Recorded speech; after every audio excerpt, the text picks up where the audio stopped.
I'm really glad you're back and joining for another video on exploring habits. This video is a little bit about what happens when seasons change. So let's just say, for example, you have habits in place, and since most of my clients watching are in Colorado, let's talk about how it just turned to September on the calendar. And over the next couple months, it'll start to get cooler, and then sometimes there's snow in October. I'd like to bring this up when the seasons shift. So this has kind of been on my mind, and I've been reflecting for myself, like how this occurs, and I'll share an example of that in a moment. So I just want you to reflect and think about habits around exercise.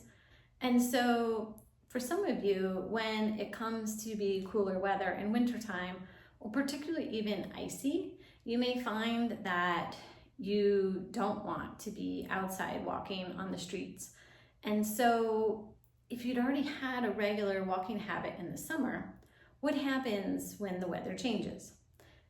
Do you stop the habit? Do you notice that now you're not as likely and wanting to go out anymore? And so if you've got that awareness, are you then taking the next step and thinking about, okay, do I want to change this? Do I want to keep doing it but in a different way? And kind of like, I just want to open this topic up because I think around our exercise, and also I think around our eating, we can notice that seasonality changes our likelihood, willingness, and right, in the end result, like actuality of are we doing the habit or not. Let's get into an example I wanted to share. Over the past winter, and I'm in Florida, so let's just have a little context. Over the past winter, I worked on developing a Wednesday and a weekend day habit of using my bike outside. The habit of riding my bike during the wintertime, it started off really slow. I made it really easy, like just get on my bike and just go for 5 minutes. And I built it and I built it, and that was originally being just built on, I believe it was a Wednesday, my day off during the week. So I started with it short, I started it with 1 day a week, and I gradually built it, and where it ended up was being twice a week, once on Wednesday, once on Saturday or Sunday, usually in the mid to late morning. And in wintertime in Florida, that's a really pleasant time of day. It's maybe in the 70s or the 80s and low 80s, and with not much humidity. So I had a pretty great rhythm of doing that all throughout the winter. What I noticed was when it came to around April of this year, the intensity of the sun and the temperatures really started heating up. And what I noticed was that it was feeling too hot to be biking outside. So I had that awareness, I noticed it, and then I thought, okay, so what do I want to do about this? I really love riding my bike. I love that I built this habit. I feel really proud that I built this habit. It was easy to keep doing it. And I was kind of like bummed to start to think about like not doing it or changing that habit, right? Because if you've built a habit and you've gotten it in place, you know how good that feels. And so then to think about not doing that anymore kind of feels like, oh gosh, that I put a lot of effort into that. I don't want to lose all that work and effort. I sat and really thought about, okay, is it the biking? Is it just the exercise? Is it cardio I want to continue doing? Do I want to be outside? I kind of went through lots of different questions and getting curious with myself of what was going to be important if I was going to change it with the weather becoming so hot. So I'll just take a pause, because for you, it may be thinking about as the weather is starting to cool down, I want you to reflect on how does that change your willingness or interest to continue doing an exercise habit that you have in place right now. I went through lots of different options. In my current workout routine, when I do strength training, I also use the rebounder and I use the rower and I use the Airdyne bike inside. And so some of my first exploratory thoughts were, well, would I like to do something inside, one of those things, and maybe just do it a little bit longer? And I considered that for a bit, but it just wasn't feeling like the thing that I wanted to do. I didn't really want to be inside more. I was already committing 4 days a week of strength training and cardio training inside, and I just really wanted these other 2 days to be outside. So I stuck with it, and I kept thinking, well, how am I going to shift this? What I think can be really important is giving ourselves some space and time to reflect.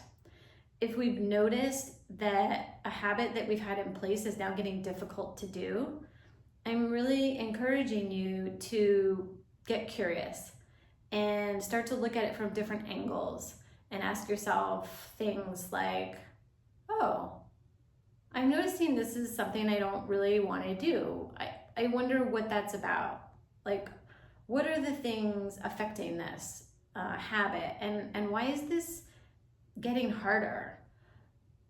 And I'm sure there's a bunch of other questions you could ask. So let's just say that curiosity, once you've had that awareness and curiosity, exploring it and giving yourself some time and space to let that digest.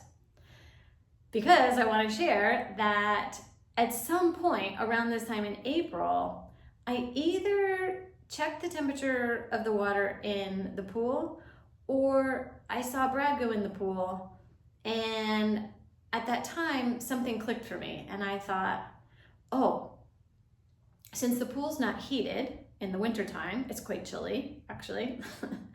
Well, relatively, let's just say to me it's quite chilly. The thought came to me, oh, maybe if the pool is warm enough, maybe I could swim.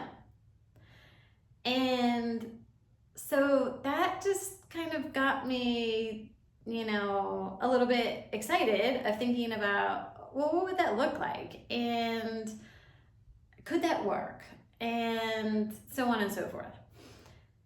When I really thought about it more, it made perfect sense to me that in the winter, when the pool water is cold because it's not heated, and by cold, I can't tell you what it is, but cold to me, not pleasant, not comfortable to get into, let's just say, like a really frigid Vermont cold, like, which I'm familiar with, but I don't like.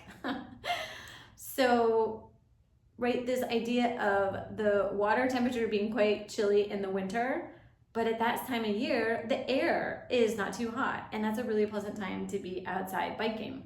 Compared to when summer comes, way hotter, way more humid outside, a little bit unpleasant to be biking. Now that corresponds with a warming up of the pool and a little bit getting closer to pleasant to be getting into the water.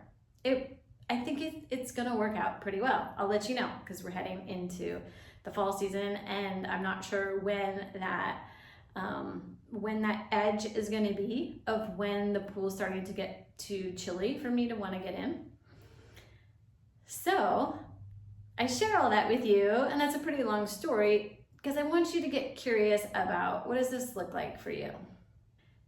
In addition to thinking about exercise habits that you have related to the time of year, the temperature, the weather, it's also interesting to get curious and think about how your eating patterns shift.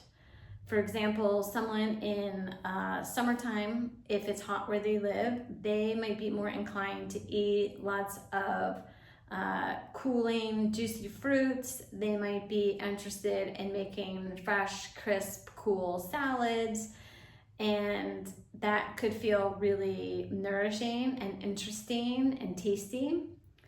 And yet, if you live in a climate where then fall and then winter and cool temperatures come, that same person may not be interested in those types of foods when the weather has changed. And so that can typically be when people like to explore warm salads, where, and if you're not familiar with warm salads, is where some of the items in the salad are cooked and warm, like roasted vegetables or some kind of sauteed vegetable, and that's mixed with some tender greens and a dressing.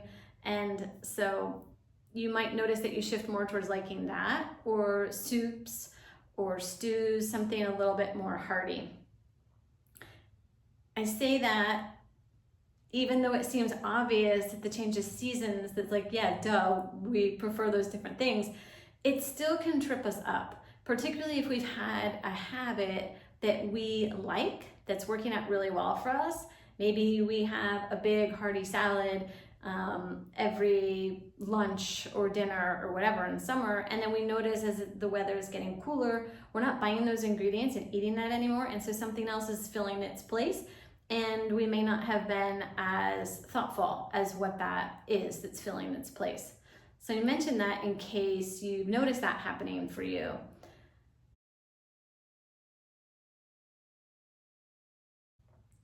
This is not a particular part that BJ Fogg has talked about in the Tiny Habits book. However, it's been on my mind as I think about, for me, the changing habits of the swimming and the biking on my days off. And I wondered if for you all, if that is something that happens for you in your life. So I'd love to hear from you in your training sessions, or leave a comment here. I really appreciate you watching. Thanks for joining me on this journey and discussion of habits and how we get curious about them, and how we get interested and curious about ourselves and learn more about ourselves through this process. And yeah, really appreciate you being here. This is an exploratory journey for me to share with you examples and ideas. And instead of this being a how-to video series, it's really more of learning about ourselves, how things have worked for us in the past, and having a little bit increased awareness of how to improve our healthy habits going into the future. I'll see you next time.